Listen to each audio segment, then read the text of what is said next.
Hello and welcome to today's episode of The Lounge. Today I have a dear friend, Francesca Zampaglione. We practiced before we went live, and we met through our heroic public speaking graduate program. We're going to be diving into the power of vulnerability today. And to start us off, we have this quote from Brené Brown. Vulnerability is not about winning, and it's not about losing. It's about having the courage to show up and be seen. Francesca, thank you for having the courage to show up and be seen with me today.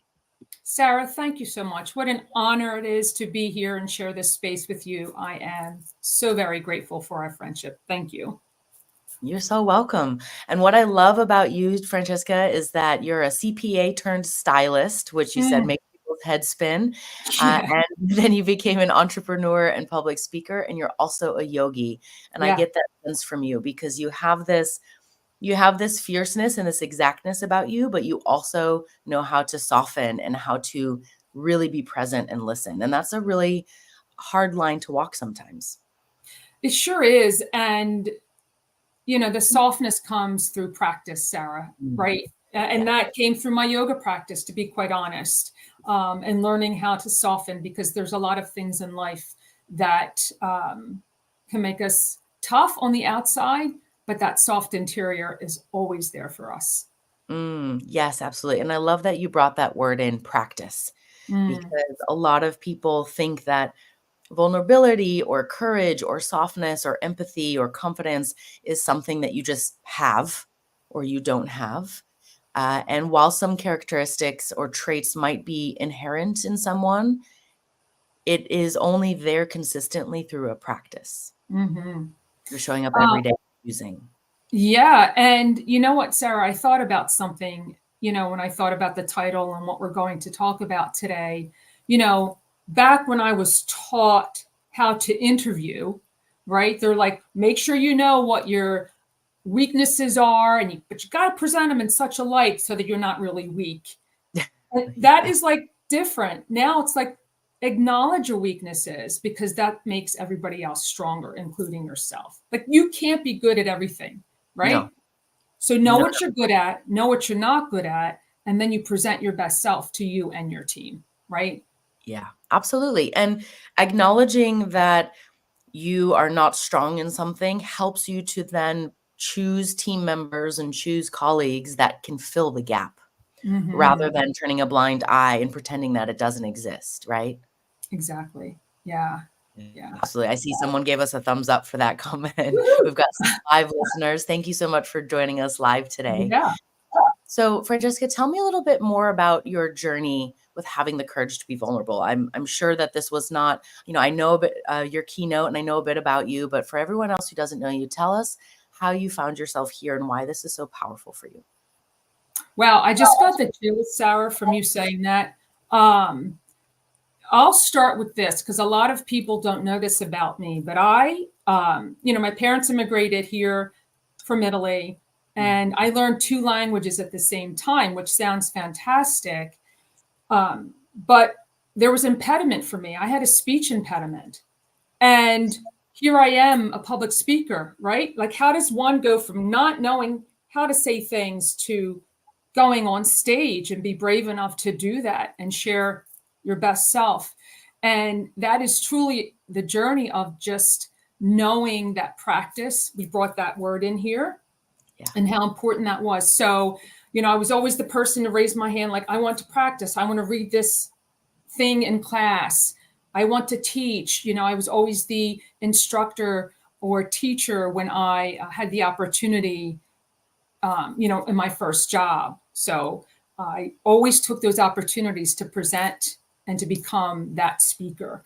So lo and behold, fast forward decades, I'm presented with where I met you in this graduate program to become even a better speaker and understand that, we all have a purpose, and it's my job now to share what I do and how I meet people where they are and help them transform into their best selves, right? Because, and how we do that is being vulnerable, knowing that it's okay, right? Knowing that, hey, listen, there's a transformative process. That's the journey. That's what life is about.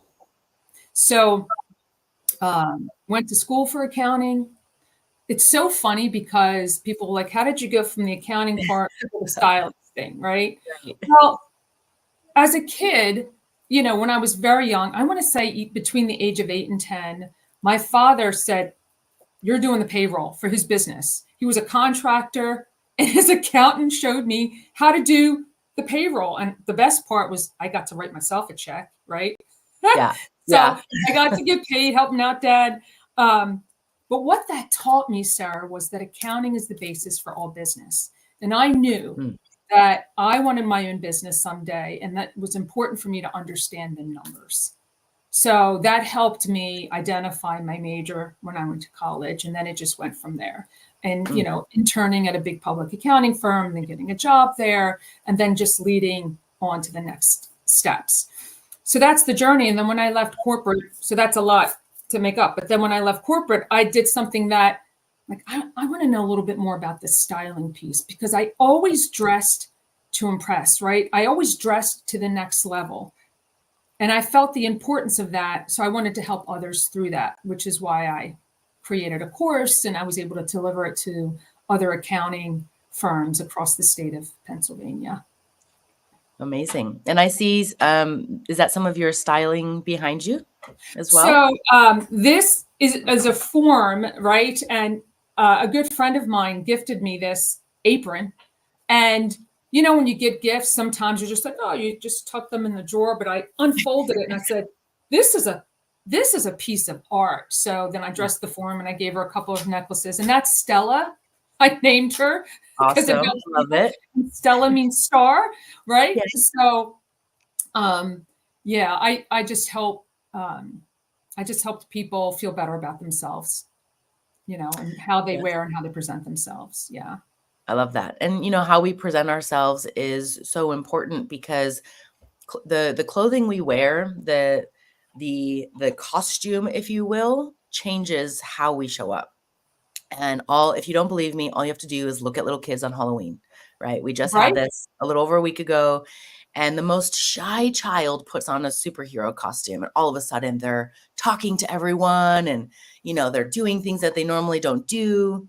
And it's really incredible. And I'm sure now everyone who's experienced working from home, if you just sit in your sweatpants all day versus if you take the time to dress differently, do your hair instead of having bedhead, and, have a routine, a process, you will be more in work mode than you will be in like, oh, well, I'm just lounging around the house mode. 100%. It's in your mindset, Sarah. It really does set your mind in who you're showing up for. And that should just really be yourself, right? You're showing up for yourself. I feel that if I wear clothes at the desk that I wear when I'm sick, I'm wearing my sick clothes, right? Right. And then I'll feel a certain way. But Sure. yes, when I show up and get dressed to sit here with you or anybody else who I meet with, it does make a difference and helps me transport as if I'm right there in front of you, face to face, sitting in the same room. It's that same feeling we want to invoke, for sure. Absolutely. And so, when we talk about having the courage to be vulnerable, and bringing the stylist part of you into the equation, what would you say could be beneficial for people to help them just to step into vulnerability a little bit more, with a little more confidence? And how to be brave? I would say, there's an endless amount of self-reflection, endless. And it's really getting to who you are and all of the answers. And you and I talked a little bit about before we started recording, it's all of the answers are in our heart. And it's just really listening to who you are. So perhaps as a kid, because we're talking about, having fun, being a superhero, right? And then you take the costume off and you do whatever with it. And then you come back to something or someone, perhaps somebody has said something to you that they've squashed the best of you. Somebody might have called you a name or whatever, and then you shrink and you shrink and you shrink. I think it's so important to say, well, I was that person. I loved clothes as a kid. So I continue to shrink. I'm like, I have to I have to go to college and I have to get a job and I have to make money. And then I'm like, well, there's this other thing that I'm really curious about.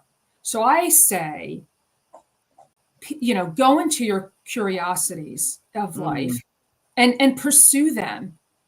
And that helps you be brave because that's there for a reason. And I being love curious, right? That will help you with your bravery. Like go to who you were as a kid. I don't have it here, but remember who you were like when you were 7 or 8 years old. That person is you before someone said, you have to do this and you have to go to college or whatever you were told you have to do. But in this place in life, we get to, Sarah. And it's that shift that we get to be who we want to be that it's just brilliant in embracing who we are. And so think about that. I'd say anyone who's listening, think about who you were as a 7 or 8 year old. And are you doing those things that he or she wanted at that point in your life? Oh, I love that. And, that's actually one of the first things I do with, so I have a few coaching clients that I take on every year. And, they're usually going through a change of some sort and discovering their purpose or rediscovering because they've had a pivot. And one of the very first things we do is, what did you enjoy as a child? Yes. Right? What were those things? And I remember when I was going through this process 6 years ago, I messaged my mom to ask her, what did I do as a kid? Because I still had some blocks. And she's like, read. And I went, yeah, I know. I still read a lot. What I identified was I had stopped reading fiction. I had stopped reading poetry. I was only reading books that made me better, right? Or perform. And I thought the other stuff was frivolous, when actually there's a lot of research to show that fiction books help teach you empathy. They help teach you about dynamics and power and all of these things.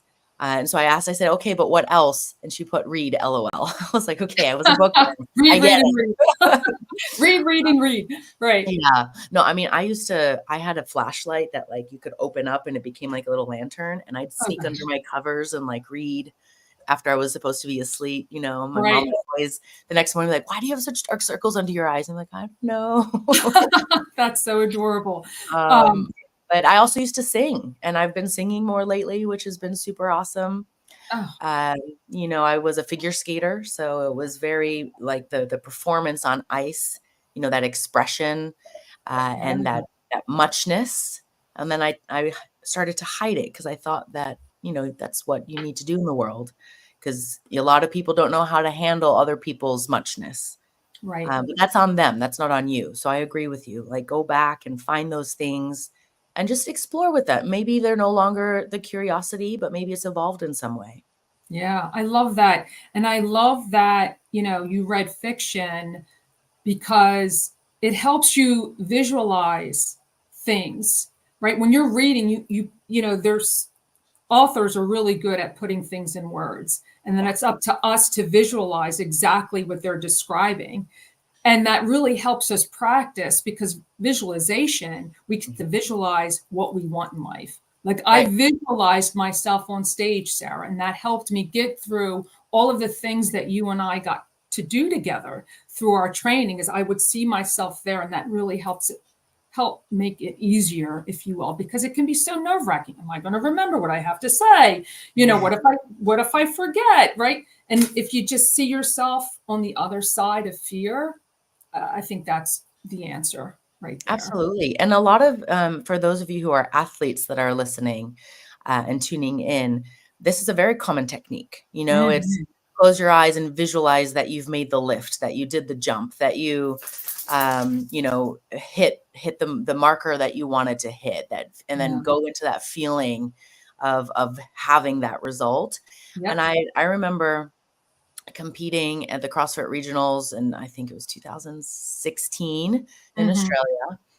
And they had introduced a minimum weight requirement, and I was on a team. So that meant that each one of us would have had to lift this weight at least one time for us to advance. Otherwise we could be disqualified. And in the warm-up, I was failing 10 kilos lighter than the weight that I needed to hit. Oh. But I sat there and I just like closed my eyes and I looked down the lane and I saw myself doing this. And I was like, I'm going to get it. It's good. I'll get it when I'm out there. Like, I know what to do. My body knows. And I lifted that weight 4 times. So I hit a Wow. PR and I did it 4 times when I had just been feeling 10 minutes prior. And it was because I sat in the energy of that. And something unique about me, which Amy pointed out, she's like, you do well when there's an audience. If there's like a big room full of people, you go into that mode where you're fully open and expressed. But if it's, if you're just pretending, then it's harder for you. So you need to visualize the big room of people. And so I Yeah. started doing that, and all of a sudden my energy shifted as I started presenting. So it's a really, really powerful tool. Yeah. And I love that word, Sarah, energy, because we are energetic beings. We are energy. Really? Oh And yeah. it's so important to realize and pay attention to that. And if you're not feeling positive, then think, if you're feeling negative, think about what would make you positive. Just for example, going back to before we started recording, I got to meet your dog, right? That's Yes. positive. And we were talking about how important it is to have dogs as companions to help us stay in that positive energy. So I love that you mentioned that. Absolutely. And I saw Dr. Olivia Lessler commented that the clothes that we wear definitely change the energy we exude. And Olivia wore this like gorgeous, gorgeous gown to this event that I just had last weekend. Mm-hmm. And like every day she had something different, but the energy she brought was different because of what she wore. Right? And it's just so evident. And so it's a really powerful thing to play with. And that's another key word, I think, for adults is to play. Yeah. And we learned about that in our grad program. And I wouldn't even say we learned. We were reminded Mm-hmm. of how to do this. This is a natural thing that everybody can do. We Yep. just forgot We because forgot. we're conditioned to be corporate. Yeah. I love that. And thank you, Dr. Olivia, because absolutely when we put something on and we have that feeling, like that's the important part with the clients that I've worked with, Sarah, in the styling space. I'm like, okay, when you put that on, how does it make you feel? Mm. And if it doesn't make you feel like $1,000,000, then that's not for you. And perhaps you want to recycle it, upcycle it, donate it.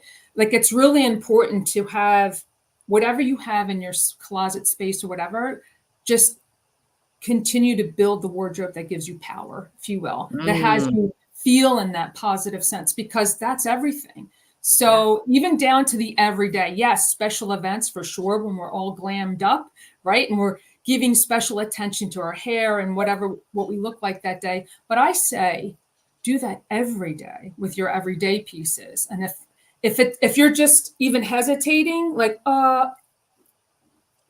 any iota of a doubt, then it's time to just let it go. Mm.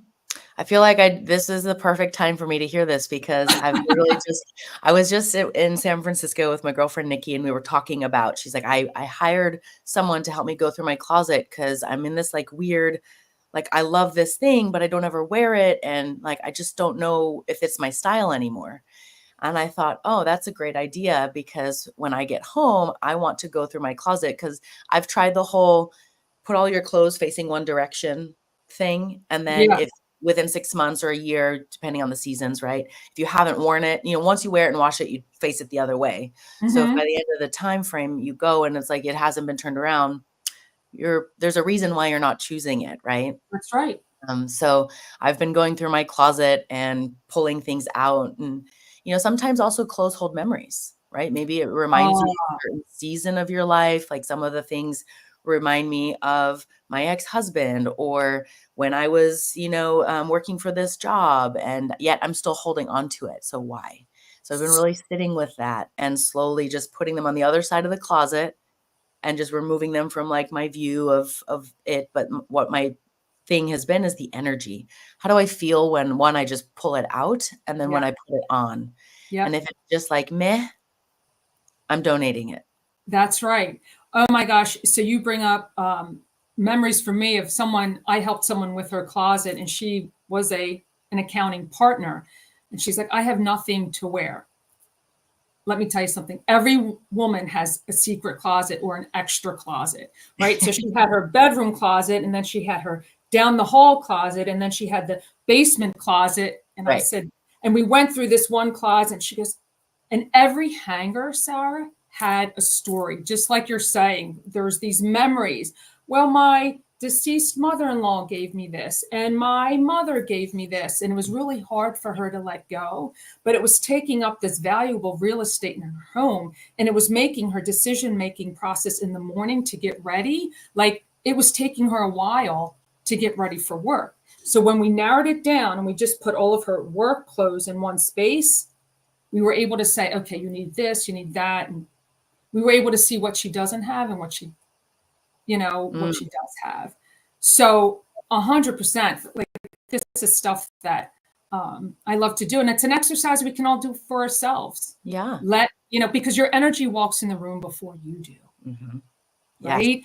So pay attention to what clothes help you do that and what clothes don't, and just let go. Yeah, we learn about that, as a professional speaker, right? Mm-hmm. You have to be intentional with your clothing choice because it is speaking before you open your mouth. And so depending on your audience or depending on your topic or what you're trying to convey, if what you're presenting doesn't match that message, there's a disconnect, right? Correct. Also, if you're wearing something because you think that's what they want you to see, that's what they want you to wear, but you're not comfortable in it, then you're not able to step into your full self, your full expression. And so again, they feel like, oh, this is fake vulnerability. This is fake authenticity, right? There's something off here. We can always sense that. So Yep. choosing what makes you comfortable, not the story that you have about it. And it's funny that, one of the things we wanted to talk about today was uncovering the stories that shape you. And we're doing that from the lens of the clothing that we wear and the clothing that we use. And maybe that was something that had power for you in another point of your life. But if that has evolved and changed because you've grown, you've pivoted, that's okay. You don't need to hold on to those things. 100%. And you know what else? We really only wear 25% of what's in our closet. We all, it's so great to be able to streamline what you have in front of you, and you don't have to collect. So I have this saying in my keynote, like, we collect, like, bad memories should not be collector's items. And now I want to add, and that includes clothes, right? Yeah. Yeah. So just Absolutely. let them go. And it's so easy to do with clothes because you can donate it and give it to someone who needs it, or upcycle it so it can be recycled into something else. Absolutely. And that's a really beautiful thing too, because it transforms the energy if you upcycle or recycle. Sometimes the person that's donating it, like, I sometimes just get my girlfriends over and say, like, hey, these are the things I'm getting rid of. Would you like anything? Right. And we just do a little swap, and it's fun because it's new for them. It's something, it doesn't hold that same story and energy for them. It's brand new. And I get to send it to a good home where somebody's really excited. And then, the rest, of course, I'll take to Salvation Army or somewhere else. That's And, right. Yeah. it's really powerful to then also, from that point, I think it's really important to also mention, when you buy new things, be very intentional with it. Like, use this same process when you're trying on the clothes, and when you're, if it's not a hell yes, then it's not a yes, right? That's right. If it's a maybe, if it's a meh, or like, I'm not sure, just like consent, okay? If it's not a hell yes, then it's a no. That's right. A full body yes. You'll Exactly. know. How does it make you feel? Yeah. Yeah, it is a black and white.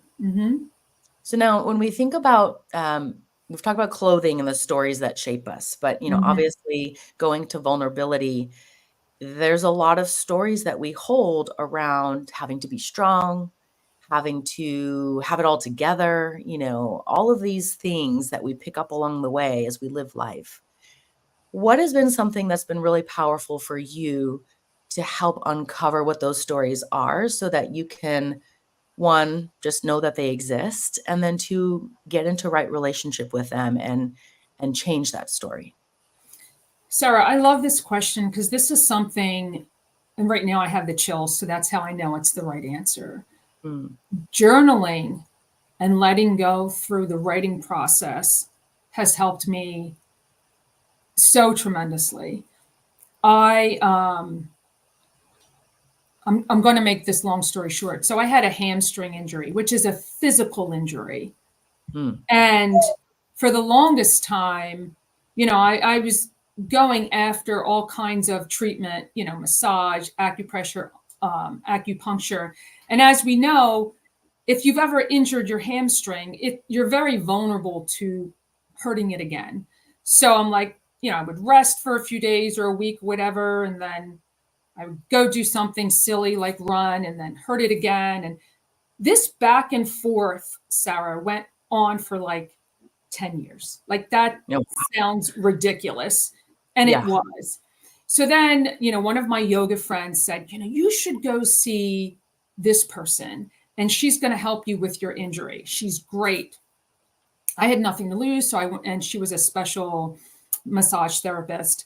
And I remember my first appointment because she's like drilling in and trying to she's like drilling into my hamstring and I'm like screaming out loud. And then I would like shoot off this story and shoot off that story. And it was just really strange. So at the end of the appointment, she goes, okay, this is how this is going to go. And this is how you're going to heal. We're going to book the next 3 appointments because this isn't, this has been a long-standing injury. This isn't something that's going to go away in one treatment. We need to book the next 3 weeks. Oh, and all of these stories that you've talked about today, I want you to go home tonight and journal and write down in chronological order every story that you've, talked about today randomly. Not so random, by the way. Right. Because I'll inject something like your body keeps score. Okay. Oh, and there's research behind that. So anyway, I said, do you realize I have this physical injury and you want me to what? Like, Sarah, I was on the other side. Like, I was like, what are you talking about? Like, I have a physical injury. How can you tell me that I have to? She goes, trust me, Francesca. So I said, you know what? I have nothing to lose. So I had a notebook. I found a pen. I went home. I came home and I just wrote out. I even like drew a chronological line, dipped in the stories and, wrote 4 pages until my hands hurt. And then, because I'm left-handed, my pinky was all blue and all of that fun stuff. So then I was like, wow, this is pretty neat. So, I was back and forth with it. And where I really went into the intensity of journaling and letting go was during the pandemic, right? I'm isolated, I'm alone, tons of anxiety and tons of fear. And to answer your question, and what really helped me find these blocks was letting them go on paper. And I would literally have an aha moment where I wrote the word, aha, that's why I did this, this, this. And that's why I felt this way because this happened to me. And this person said this to me and I'm just letting it go. So that, I hope I answered your question. Like that is something that truly has transformed my life and something that I guide my clients because I, like you, Sarah, yes, I'm on the public speaking, keynote speaking track as well. And I have coaching clients and it's tremendous the transformation that I see within my clients when, again, they go back to their heart and they find all the answers that they're looking for. It's just doing the work and letting it go. Yeah, absolutely. Yeah. I love that. And I love that you also mentioned acknowledging those aha moments because the point of this journaling is to be able to observe yourself, recognize the patterns, Yes. And just look at it from a different perspective too. So what I like to do just for my own growth process is I'll journal. I haven't been as consistent lately, but I do at least a little. I have this little gratitude journal, right? And I'll just get a little bit down and that's better than nothing. But sometimes my hand hurts and I want to write a lot. So I might verbal journal with otter.ai and then I can read the transcript after. Yes. But for me, what's really powerful with the physical paper is then I go back, like once this journal's complete, I put it away. And when I'm halfway through the next journal, I'll go back and I'll start to reread the previous journal. and Yes. I'm no longer as charged with whatever was happening. So it Yes. allows me to experience that in a different way and get a different perspective. And I remember in 2019, after I had already separated from my ex-husband and like Mm. things were starting to calm down for me internally, going back and rereading, and there was a moment that in the year before where my writing changed. I could Wow. not hold a straight thought. I literally ping-ponged in one sentence to like 4 different things and was all over the place, and I was like, that right there is where I completely, like, spiraled and started having, the rumination cycles and all the other things, and then it was very clear to me. And then what this was something I learned from, a teacher of mine, I forget which one, but I took the paper and then the journal, and I burned it in a bonfire. I was out, with a group of people, and it was New Year's, and we were letting go of all the things from the past. So I would tear the pages out and like watch them burn in the fire because you're literally transforming the nature of this paper that's holding those words. So it was like my physical way of releasing. And this is a very, very powerful ceremony for people to do. So if Mhm. have access to like a bonfire in your backyard or a fire pit, this is what I do. I take tongs over the toilet and I'll burn the paper over the toilet. That Oh, way wow. I can like drop it into the water. I'm not going to start a fire. Always practice safety around anything that's flammable.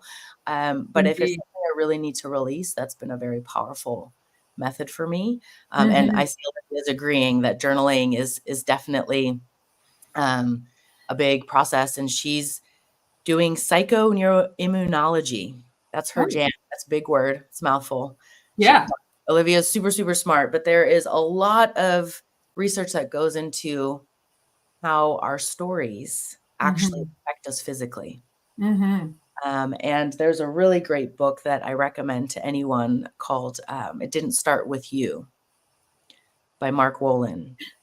And it helps you examine the stories you have around your parents.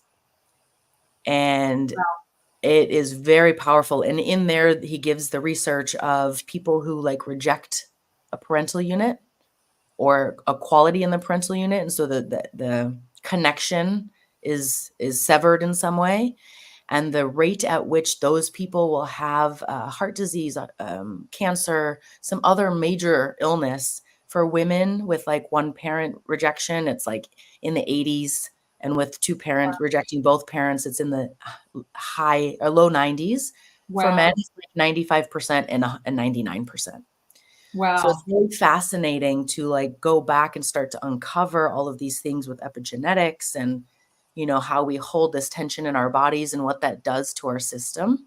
Mhm. And it's not just uncovering the story so we can be vulnerable and be better leaders or, know who we are at a deeper level. It's also so that we can be healthy and That's and right. live full lives and full expressed lives rather than shrinking ourselves into this container where there's all this tension and Right. then causing our self illness. I love that so much. Yes, there's a lot of scientific research that share the benefits of journaling. And when I was just getting started, because I'm sure you hear this too, people like, what do I journal about? I got to think about that. And I'm like, actually, you shouldn't think about it. But Julia Cameron has the Artist's Way, which Yes. is which has been around for probably decades now. But that was my first trial, if you will. Um, when did I buy that book? I want to say it was the early 2000s, where Okay. I attempted to create a journaling practice, and I was just in a different place. And then how it was reintroduced to me in my life was through this injury that I expressed to you. Oh, Mm. yeah. I'm going to look into that book by Yeah, Mark. this That looks this book incredible. is very, very powerful, and Yeah. it actually helped me to also really shift because I did all the exercises as I read the book. I didn't just read through and say, "Oh, I'll do the exercises later." I stopped at each chapter and the work, and Mhm. it helped me tremendously with the relationship with both my parents. And I would Wow. say I didn't even have a relationship with my biological father. I just kind of tolerated him. And in reading this book and um, gaining a new perspective and really understanding from different avenues, it allowed me to appreciate and see things in a different light. And so it's really powerful. It sounds it. It Yeah. sounds it's an incredible investment when you get to invest in yourself, and that is something I love how that book guided you. So I'm certainly going to purchase it myself, right? Yeah. Because the internal work is never done. No. It's just never done. It could I love it. go on. I mean, that's the journey, right? Yeah. That's our journey. I see those memes where it's like a newbie on the personal development path or the spiritual path, and they're like, "Oh, I did the work, I'm done, yay!" And all the other people are No, laughing. And they're like, "Oh, that's right. cute." Yeah, that's Like, cute. You or the haven't even never-ending scratched the surface. story, like Atreyu on the flying thing, and it's like, this is a never-ending story. It's just going to continue. And for those of you who don't know Atreyu and the never-ending story, I'm sorry, but you're very young, and you need to go watch That's this right. movie. Google it. Right.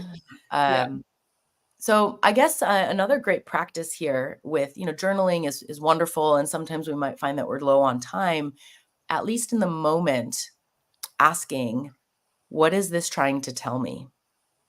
I don't know. Have you practiced that at all? Have you tried that? Like being silent and still, like I Like meditate let's as say you have well. a pain or you have something that comes up for you. Do you stop and go, I'm curious. What is this trying to tell me? Or what's really underneath this? All the time, Sarah. All the time. Like, okay, um, when something doesn't go our way, it's easy for us to say, um, why not? And just challenge why not. Or you can say, yes, what is it trying to tell me? And where's the opportunity here? Is there Mm, an opportunity for me to learn, to discover something else? Um, so it really is important to listen to the opposite of what you may think is right. Right? yeah. Really, it's just being open um, to learning. Personally, I believe that's why we're here is to learn. Mhm. I consider myself a lifelong learner. Again, not just learning about myself, but learning how I can serve others. Yeah. So, yeah, that happens to me all the time. Things happen. We didn't get into this earlier, but my boyfriend, my partner had open heart surgery this summer, and there were Mm, ridiculous complications, really scary ones. And, I reframed my keynote because of it. Because I'm like, how did I get from here to here? How was I able to withstand this incredibly stressful time? And how can I share what strengthened me with others? mm, So it's important for us to have that reflective space. absolutely. And thank you for sharing that. It's a real powerful place to be when we can understand our inner world and navigate that space better Yeah. than trying to numb it or avoid it. I remember, and actually I was sitting here, um, and I don't know what it was, but I was feeling some anxiety about something. And my previous MO would be like to shame myself for that or be like, it's ridiculous. There's nothing there. When I'd read that book, I had realized that some of that anxiety is not actually even mine. It's just literally in my genetic code because I watched my father in the hospital be very, very anxious. And I was like learning all of these things like, oh, wow, fascinating. Right. Yeah.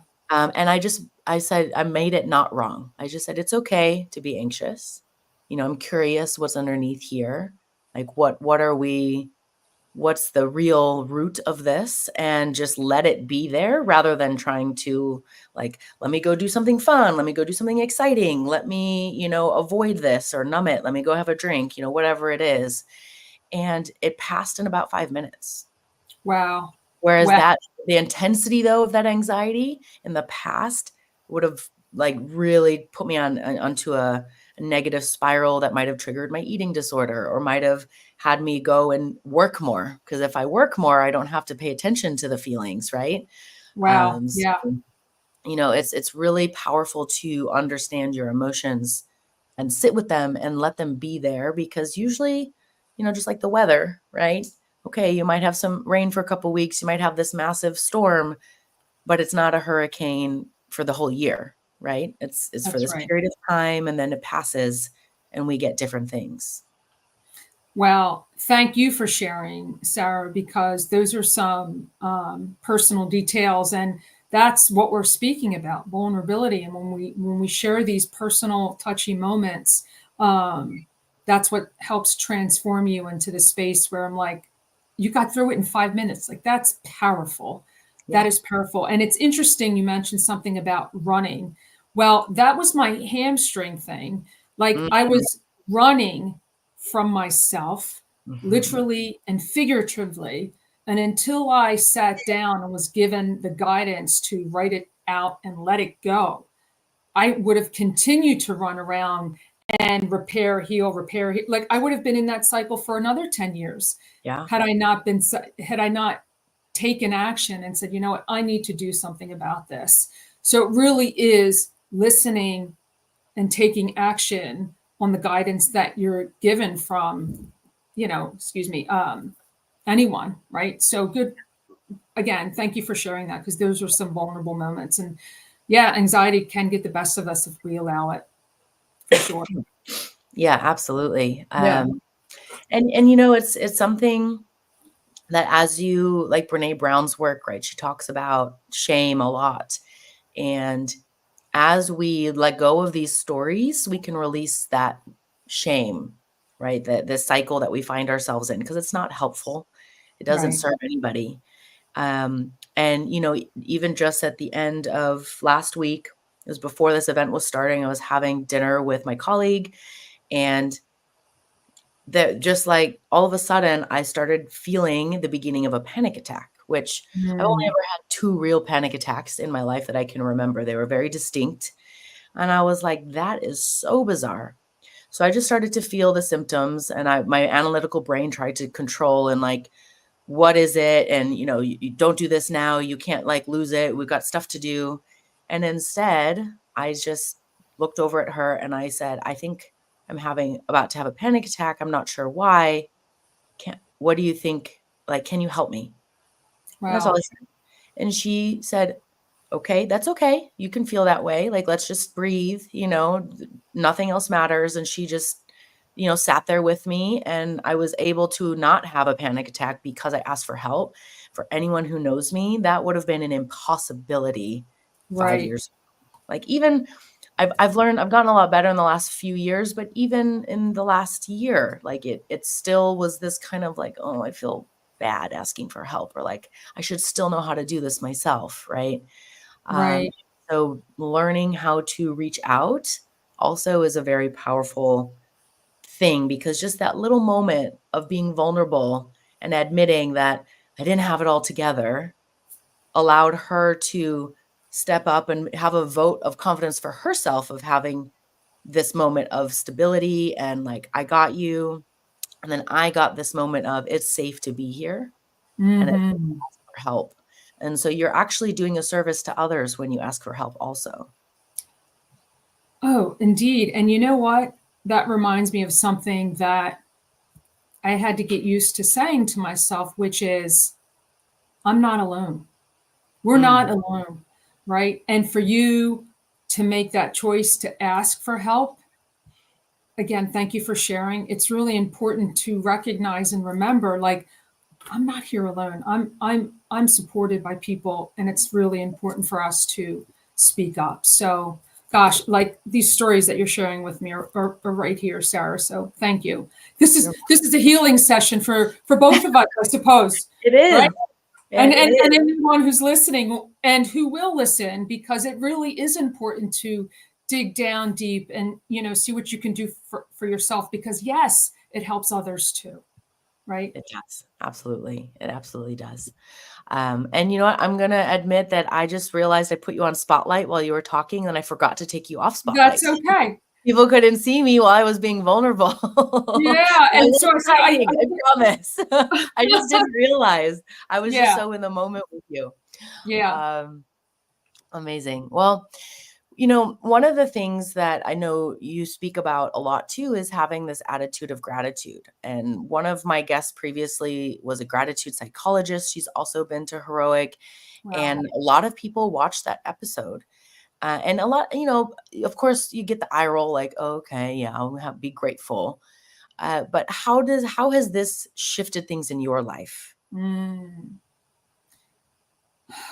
So if you're always looking like for more, Mm, you get less.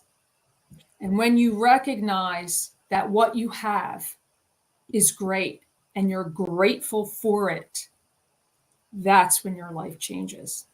So for me, Francesca 1.0 was not as grateful as she should have, could have, would have been, right? And then things happen in life and you reset and the people in your life change. And then you're like, I don't need more. Because if I'm continuously looking for more and not grateful for what I have, then there's less. mm, So every night I count on my fingers. We have 10 fingers, right? These are the people, these are the things. I literally fall asleep like this and then just count. And it's such a peaceful exercise, number one. mm, And during the day, I have what I call an abundance log to write down things that I'm grateful for as I think of them. So it helps us reset our mind, especially if there are negative things around you and you're looking for ways to reset yourself into a better mindset. It's like, oh my gosh, I have a roof over my head. I have a roof over my head that's not leaking. I yeah. have I have a chair and a desk and electricity and Wi-Fi that allows me to have beautiful conversations with really good friends. I try to bring it down to a simplistic genre. Like, just let's be simplistic and be grateful, and then life is abundant in ways beyond your wildest dreams. Like, that is what has changed for me personally and Mm, professionally, quite I love frankly. that. Thank you. Yeah. Yeah, it's that experience and that trust in it's going to be okay. It works out. Now, it doesn't mean that you don't take action, but Right. what it means is that you trust in your own ability to figure things out as they happen rather than trying to control. And if it doesn't follow this very strict prescriptive narrative, then everything is lost, right? Right. Um, like when we look at little children, right? They're playing and they don't ever worry that lunch won't be on the table or that mom's not going to tuck them in, like unless they have that experience. And now all of a sudden they're having to do it themselves. That's where we start to adopt these stories, right? Because we have experiences. And yet, as an accountant, that past performance does not indicate future results, right? Right. Right. And so, but that's the work that we have to do, is to get back to that trusting state and know that, okay, I'm going to take a step and I trust that the ground is there. Like, we don't think about gravity. We don't just live our lives going, "Oh my God, what if gravity turned off in the next 5 minutes? Like, how would I Mm. do anything?" Right? Right. We trust Right. that it's always going to be present. And so, what are those things that we can bring back into our day to day life? And so, what I hear from you is also, as you put your focus on what's going well, it allows you to find more of the same. Yes. And then you're basically using your own confirmation bias to prove that there are good things happening for you. That's right. And guess what? We attract what we are. Yes.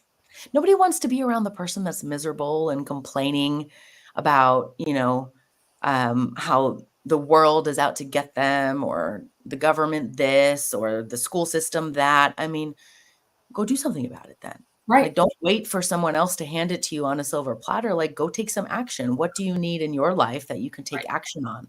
Right. I had mentioned to you I was in the airport this past weekend, and you know how things go in security line. Mhm. Sometimes they don't go, right? But we all have to go through it. And then I hear, our line was not moving, and there were other two lines that were moving. And then I hear, why isn't the other line moving? And I'm just like, well, I don't know. And then the guy behind me is like, that's just the story of my life. And I'm like, yep, if you want Yep, it to be. But guess exactly. what, my friend, I wanted to say, but I kept my mouth shut. Because you don't know what kind of place people are mentally. Right. I didn't want to. It's a stressful experience, I suppose. But quite frankly, if you want to think about like just my luck and story of my life, then it is. Then it is the story of your life. Then it is just your luck. Um, However, if you think of other things like, expect the small miracles, because then they become big ones. Like this Yeah. line's going to get moving in a minute, and we go from there.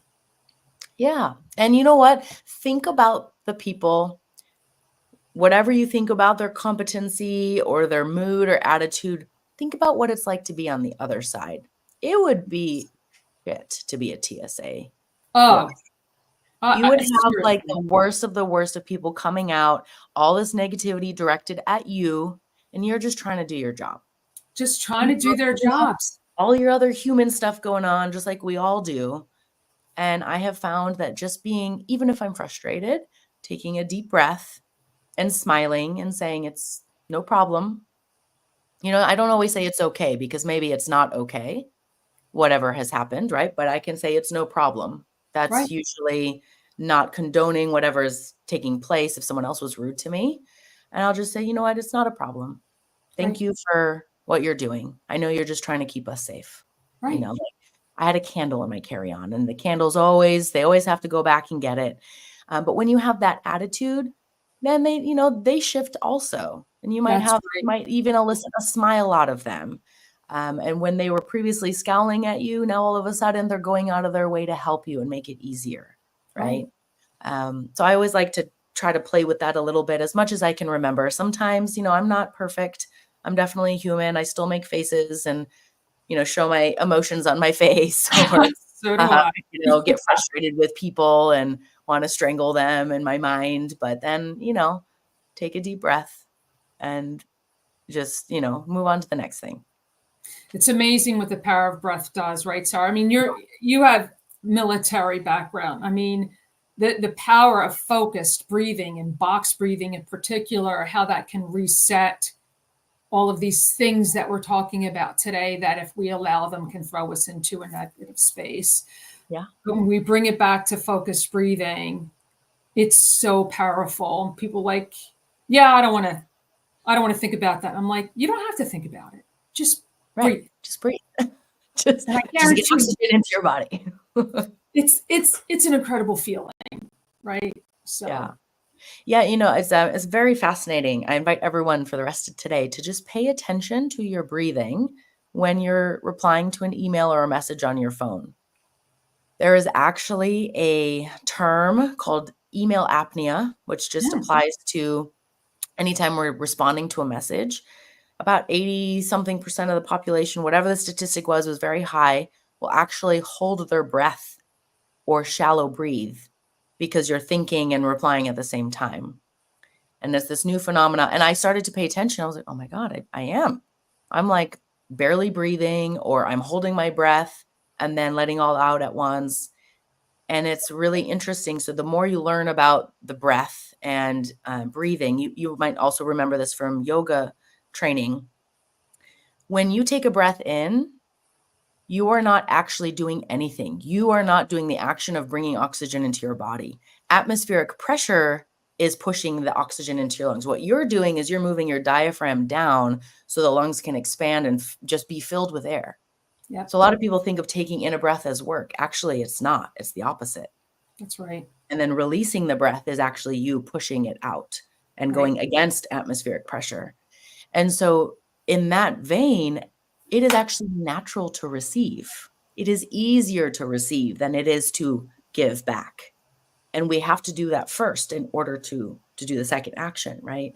And so, learning about that really helped me understand this power of the breath. But when we're not breathing properly, when we don't let everything get filled up, and we're like just breathing up here, we're not getting enough oxygen in our system. And that's what cleans out all the waste. And That's right. unfortunately, our brain gets the oxygen last. Right.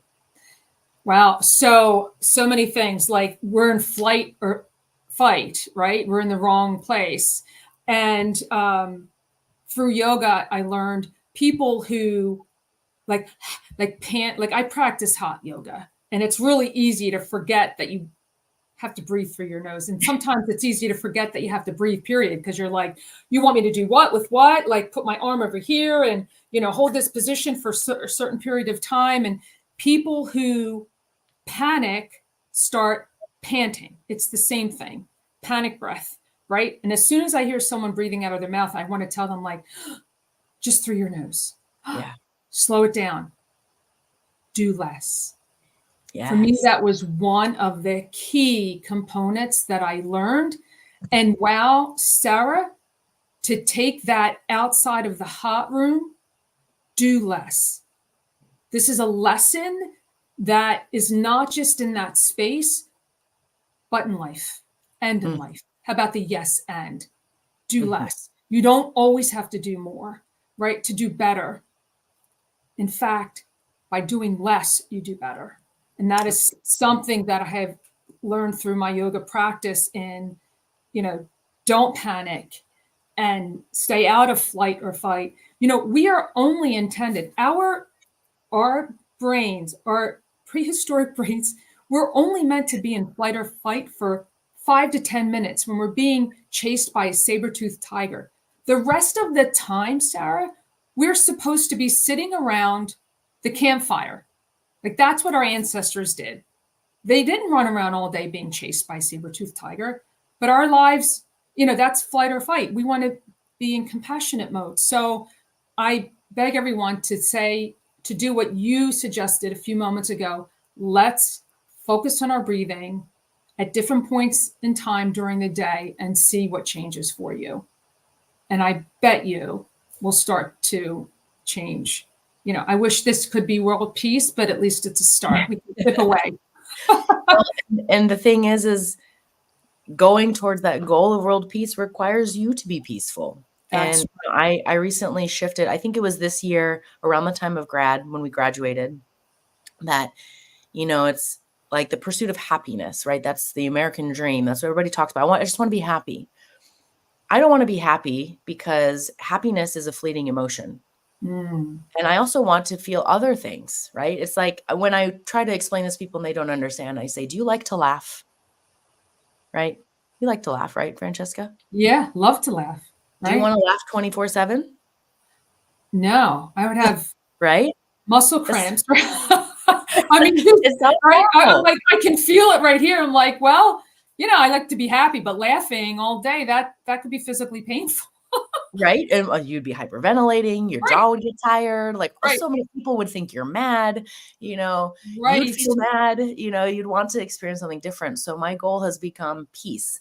If this activity or this thing is going to be too disruptive to my peace or not contribute to it, then I'm really going to check, do I want to do that or not? And we're now in November. It's getting colder if you're in the Northern Hemisphere. It's a perfect time to start to peel away what was added on in the summer months when there's a lot of daylight, when there's a lot of energy. Like, what are those things we no longer need to do? How can you naturally allow for more white space in your calendar? I started looking at my calendar for the next week, and if it's not 40% white space, I start canceling stuff. And I will tell the person, I will say, I overcommitted a little this week. I'm so sorry. I would like to reschedule with you so that you can have my full attention because your time is important to me. I love that.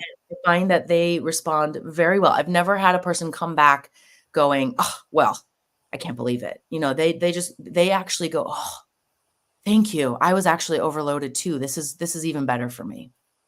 And so I had to learn how to do that. I had to practice it a lot and fight my own feelings of discomfort.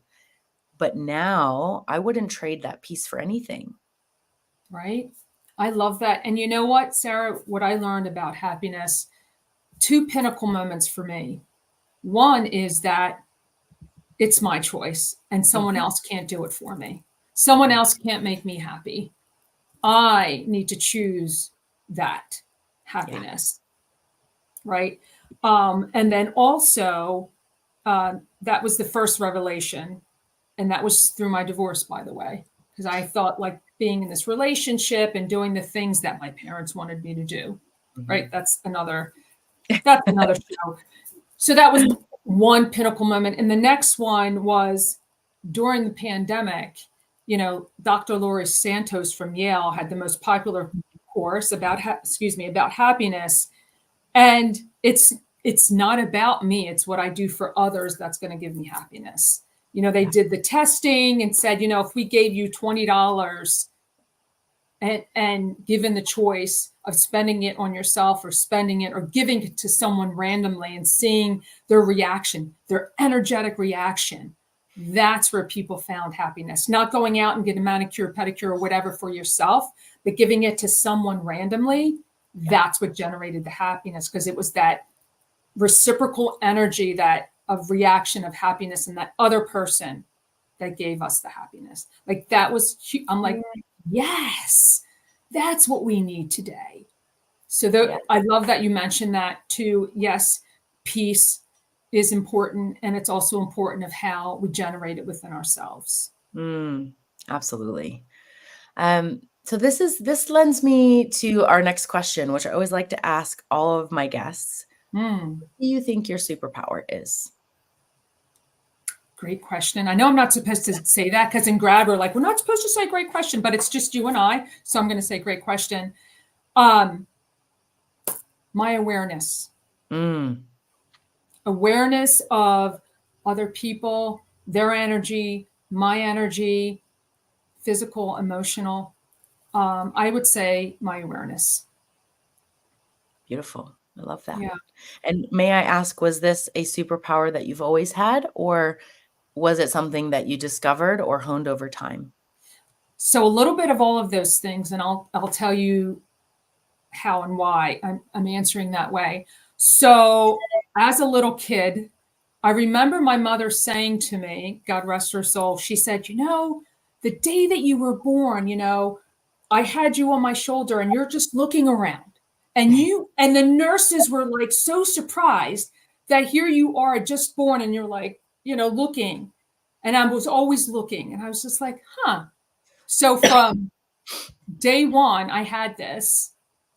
And then in practicing on my breath, my meditation, and all of this work that I do internally, that's heightened my awareness of myself so that I can be aware of other people and meet them where they are. Because in the coaching space, as you know, Sarah, it's so important for us to meet people where they are.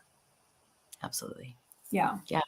And not just as a coach, but as a parent, as a leader in an organization, as a friend, right? No one likes to be dragged over a line that they don't want to cross. And so it's meeting them where they're at, making them feel safe there, and allowing them to then take those steps on their own, right? And I had a friend, he's also passed a couple of years ago, and he was so wonderful at this. He would just love you where you were at. And he would never, even sometimes people with the best of intentions, parents especially, they kind of make little comments that are like kind of passive aggressive or digs or, insinuating that you should do something, right? Kind of putting that on you. And he would never do that. Even if he saw a behavior that, maybe he wasn't a fan of or whatever, right? He wouldn't even comment on it. He would just simply love you where you were and say the thing that inspired you to move towards where he saw that you could be. Wow. And that is exactly what allowed you to do it. I love that. Because you felt inspired rather than shamed. And then maybe, maybe I can't do that. It was just like, oh yeah, that sounds like a great idea, right? And then like later you'd be thinking about it and you're like, oh yeah, I see what he did, but that was really cool. Like I feel amazing. And so meeting people where they're at is really powerful. So thank you. Yeah. I love that. So in life, when we have decisions, sometimes we feel a little bit stuck or we're not sure. So we want to kind of consult with others to help get some different perspectives. I call this your personal board of directors. Who would you say is on your personal board? Now, these can be people who you know personally, that you follow, that you really respect and admire, a fictional character, an avatar, or even someone from the past? So I thought of my top three, Sarah. One would be my partner, my boyfriend, Lou. He has had a successful business, in his own business well over 30 years. And I love at dinner time when he discusses and shares with me how he's solved a certain problem. And that helps me to learn. So I think of that, I'm like, when this comes up, I need to remember that. So I would say he's one. Second, I would say my intuitive power, so my higher self. It's really important for me to pay attention to my intuition when I'm making business decisions. And a lot of people think, oh, that's woo-woo. It's not, because you and I discussed this briefly before we recorded. And I have honed in on that skill and continue to practice it. And again, what we said earlier in the show, that we are energetic beings. So there's a certain energy that people give off, and I pay attention to that, good, bad, or indifferent, and it helps me make decisions. And I would be remiss if I didn't say that God is on my personal board, right? A lot of people, God, universe, spirit, however you refer to the higher power, because there is one, it's important to listen. And that's what creates my intuition. So it's kind of like all wrapped into one. But I would say those are my top three, Sarah, of what I pay attention to and lean into as I do my work of service. Thank you. Thank you for sharing that. And to your point about people thinking things are woo, Dr. Ellen Langer is a professor in the psychology department at Harvard, and she's been studying meditation and mindfulness and the body-mind connection for 40 years. Wow. Some of the latest research that has been coming out, I listened to her on, I think it was the Rich Roll podcast. Rick Roll, that's a name. Rich Roll podcast, and she might have also been on Diary of a CEO. I can't recall, but it is amazing what they're now proving in these environments with the studies, just how connected all of those things are. And we very much are energetic beings. I mean, you walk into a room, you can tell if it's a happy room or a sad room, or if there's tension, right? Yeah. So leaning into that and really practicing the skill is how we can get better at it. Yep, 100%.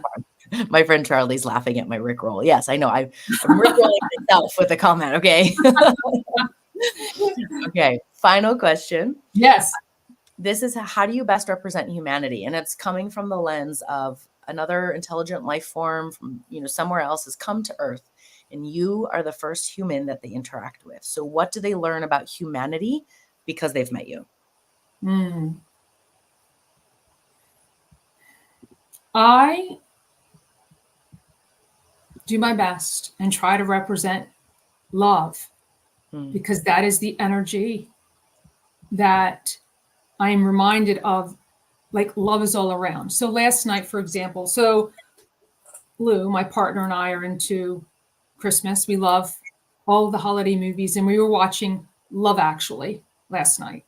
And, the Beatles song, like, love is all around. So if there was a foreign being, I would want them to know that that's where all of humanity begins and where we rest.